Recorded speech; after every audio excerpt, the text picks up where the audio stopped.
Hello everyone. Our group's video has three main parts.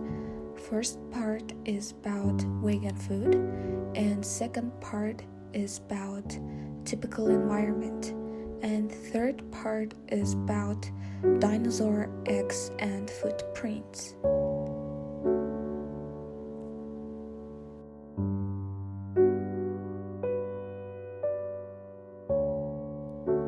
First, let's look at the position of vegetarianism in Mongolia.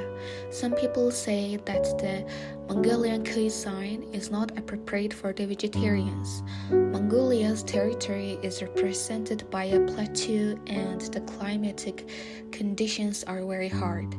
Due to the general environment, only some vegetables and fruits can be grown.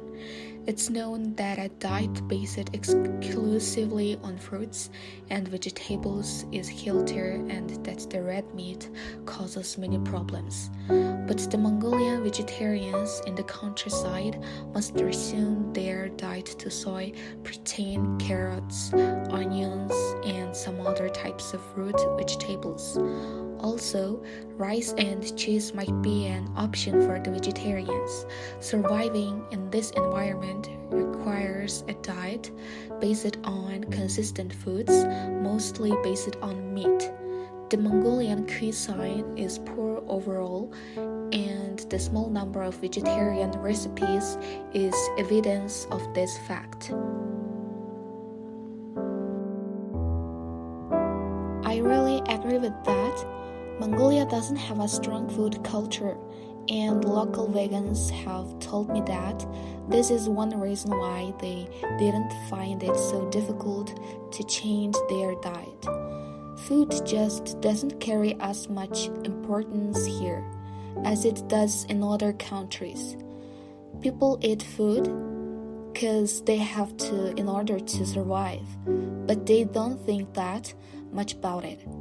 On the one hand, this makes it easy for people to give up certain foods if they are not that culturally attached to them. On the other hand, they can be reluctant to spend a lot of time in the kitchen learning how to cook new things. Mongolians generally make do with the ingredients they have, which in the case of nomadic herders is meat and their products and not much else. And they are okay with that. It's exact opposite of the situation across the border in China, where produce is available in abundance. There are street food vendors on every corner, and eating is seen as one of life's greatest pleasures. Now, let me tell you some interesting and science-based health benefits of eating vegan. There are various types of benefits, but I choose three important information. At first, a vegan diet is richer in certain nutrients because when you switch to a vegan diet from typical diet, you will eliminate meat and animal products. That will lead you to rely more heavily on other foods. In case of a whole foods vegan diet, replacements take the form of whole grains, fruits, vegetables, beans, peas, nuts, and seeds. They provide more fiber, antioxidants, and beneficial plant compounds. Secondly, it can help you lose excess weight. The participants in the vegetarian and vegan groups lost slightly more weight than those on standard diet. Finally, vegan diet may protect against certain cancers, which are protection against prostate, breast, and colon cancers. How interesting. Vegetarian has come a long way in Mongolia since the first vegetarian restaurant, Amanda's Cafe, in 2006. Today there are estimated 30,000 to 40,000 vegans around the country. That's more than 1% of the population. And more people are likely to engage in a vegan diet to live a healthy life. For example, Mongolians are becoming vegan to promote weight loss and reduce the risk of heart disease by lowering cholesterol levels, and most importantly, to lower the chances of getting certain types of cancer. Most of the new vegetarian restaurants use soy-based meat substitutes to mimic traditional Mongolian dishes. Soy is a nutrient-dense source of protein that can be safely consumed several times a week and probably more often, and is likely to provide health benefits, especially when eaten as an alternative to red and processed meat. Vegetarian pods and tung are among the most popular items, but there are other choices as well. In most vegetarian restaurants, vegetable-based meals are less common except at Ananda's Cafe. At Ananda's Cafe, with a variety of different vegetable menu every day, to lure hungry vegetarians for a broader spectrum of nutrients. Yeah, it is really interesting. There are already many vegetarian foods in Mongolia. At the beginning, it seems strange that someone who has been associated with meat for a long time will become vegetarian in our country. But not only us, but also foreigners are surprised when Mongolians eat vegetarian food. It seems that someone living healthy life without eating meat in Mongolia at all an example of the fact that everything is possible. Someday I will try to be vegetarian for at least one day. I hope that will be interesting for me. What about you? Did this video make you want to experiment with Mongolian vegetarian food?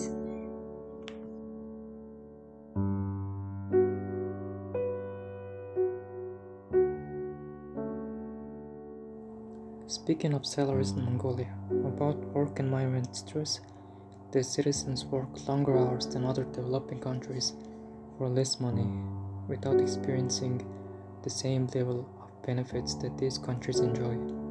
This is all occurring in a stressful workplace environment, and as a result, average workers are more stressed and worried than the global average. And when stress is part of the work environment, it is difficult to control stress, which can affect an individual's health and productivity. In a study of 200 employees participated in the employee stress survey, 72% of employees said that they were dissatisfied with their salaries and bonuses, and 68% said that their work was overdue, and 67% said that the breakdown of computers and equipment used was a cause of dissatisfaction and stress.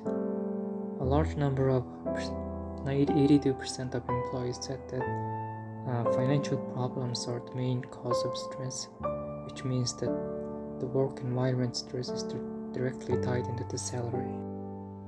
Oh, I wanted to tell you about salaries in Mongolia. Mongolia was one of the fastest growing countries in the world a few years ago, but it has since then slowed down its winning streak.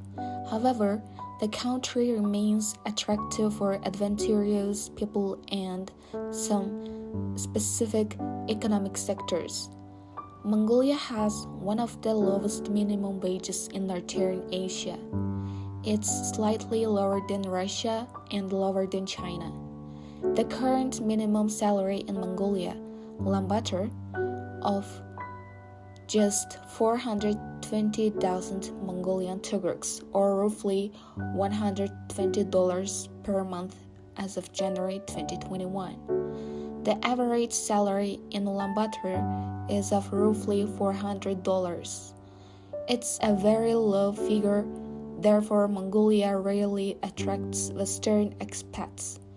In most cases, these are diplomats or businessmen. The average salary in Mongolia as a whole as of 2019 is 966,000 Mongolian tugrux, or roughly 394 USD as of 2021.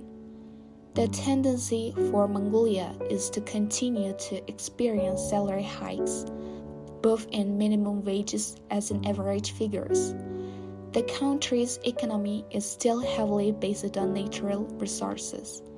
The Mongolian economy still has a lot of potential to develop other sectors like industry and services, including tourism. Hold the thought. The work environment is made from two different words, work and environment, and is basically used to refer to a workplace where a person or a group of people work for a company, firm, enterprise, or the government. The work environment can be any workplace, which may include a lavish office building for administrative staff of a company, an industrial shade for laborers, or a kitchen for cooks and chefs. All of these are referred to as work environments. Every employee needs a good working environment, which also motivates them to give out the best in them. Work environment also includes other factors like co-workers, quality of air, ergonomic seating, management, working noise level, and even the size of one's cabin or desk place. There are different types of work environments. Many attempts have been made by different scholars to classify various kinds of work environments in different types, but there has never been any classification that was accepted widely by all enthusiasts.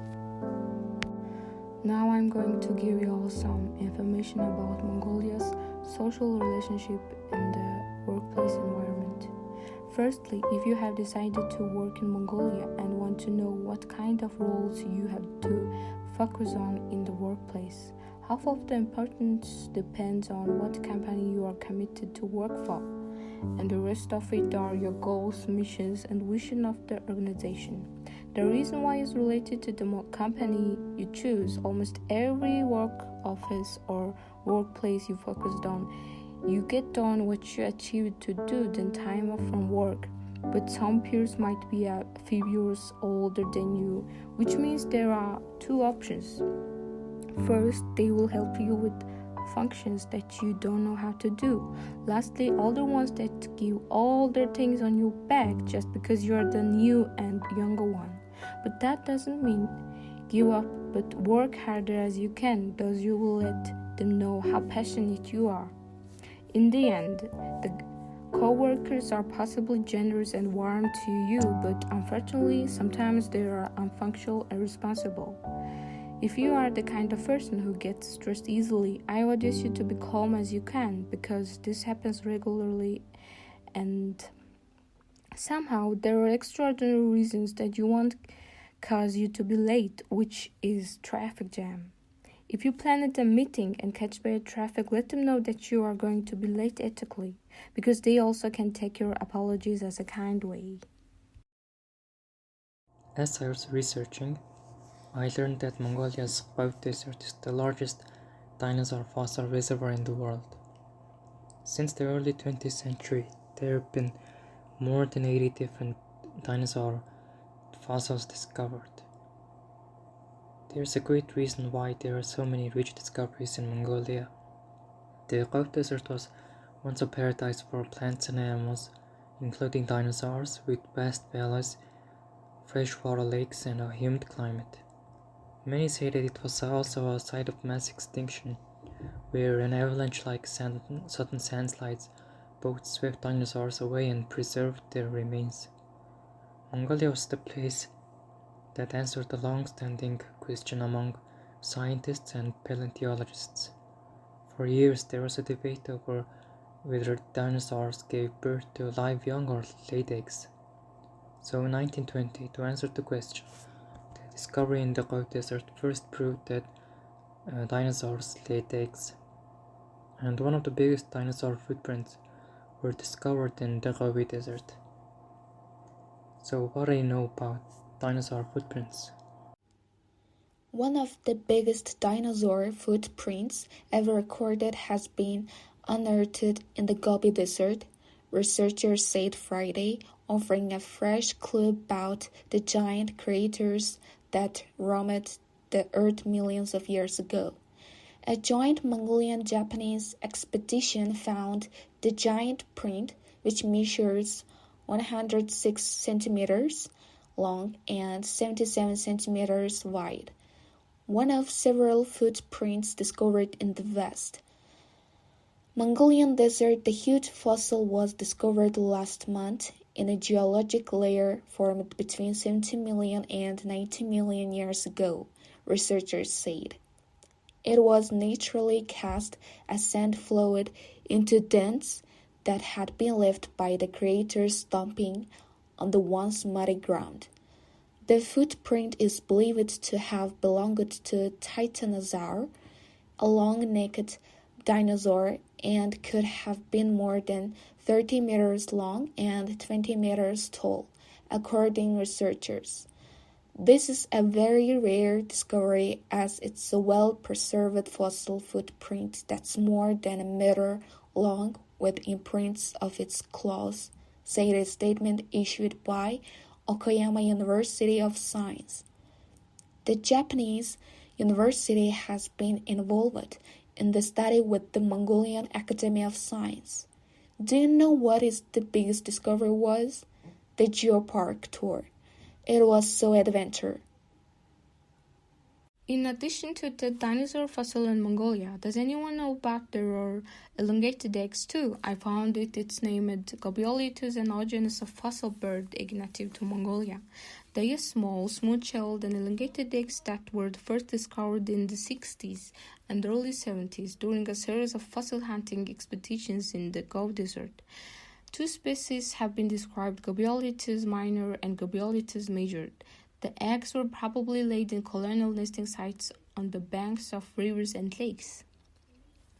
Gobiolitus minor is unusual because it frequently is found with embryonic skeletons of the innernating bird Gobipipus. These embryos have well-developed wings, which suggest they would be able to fly very soon after hatching.